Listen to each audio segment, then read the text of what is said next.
L'accès à l'eau potable dans notre société, l'eau potable de qualité dans notre société, relève encore d'une véritable gageure, d'une utopie, d'une illusion, d'un rêve lointain.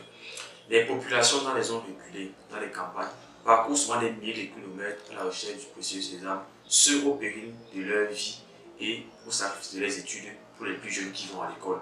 Plus proche de nous, dans nos zones urbaines, les robinets font souvent des jours, des semaines, voire des mois à sec, ou alors l'eau qui coule est souvent de qualité douteuse, de mauvaise qualité, avec des répercussions sur la santé et impropre à la consommation et ne permet même pas la gestion des hygiènes menstruelles de la jeune fille. C'est pourquoi, au regard de tout ceci, il est important de rémunicipaliser l'eau. C'est quoi la rémunicipalisation? La rémunicipalisation consiste, n'est-ce pas, à confier la gestion de l'eau au secteur public, en l'occurrence les communes. Ce phénomène est dû au fait que la privatisation, si agressivement promue ces dernières années, a montré ses limites et est de plus en plus rejetée par les villes du monde à cause des promesses non tenues, de la hausse des prix ou encore de la faible qualité du service rendu.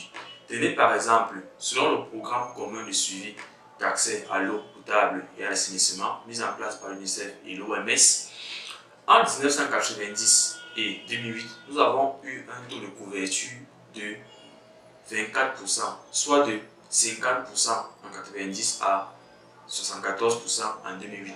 Et il faut dire qu'à cette période, l'eau était gérée par le secteur public, soit une augmentation de 1,33% en moyenne chaque année. Par contre, entre 2008 et 2015, soit 7 ans à avoir transféré la gestion de l'eau au secteur privé, on s'est rendu compte que nous avons eu une augmentation de 2%, soit de 74% à 76%, une augmentation de 0,28% en moyenne chaque année. Alors, à chaque fois que l'eau était gérée par le secteur public, nous avons eu de très bons résultats.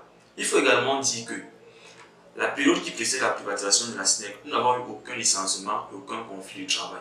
Par contre, immédiatement après avoir transféré la gestion de l'eau au secteur privé, nous avons eu un conflit entre les employés et la direction. Cela avait conduit, n'est-ce pas, une réunion d'urgence entre le ministère du Travail et de la Sécurité sociale, la direction de la Cameroun et la direction de la Camerounaise des eaux, où il avait été décidé, n'est-ce pas, d'allouer une enveloppe de 385 millions à qui d'arriver du salaire. Vous voyez à quel point non seulement les employés travaillaient dans de mauvaises conditions durant la privatisation, mais aussi ne percevaient pas les salaires.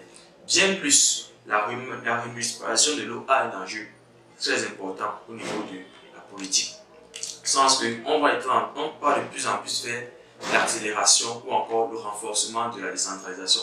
Cela permettra de confier la gestion ou de transférer les compétences aux communes et les populations seront mieux impliquées dans la prise de décision et cela aura des résultats efficaces. Car la manière dont le problème de la gestion de l'eau se pose dans les localités du Fundi, ce n'est pas de la même manière qu'elle se pose dans les localités du Mayo Sava, du Mayo Tchanaga, du Mayo Louti ou encore de la Bumba et Gorko.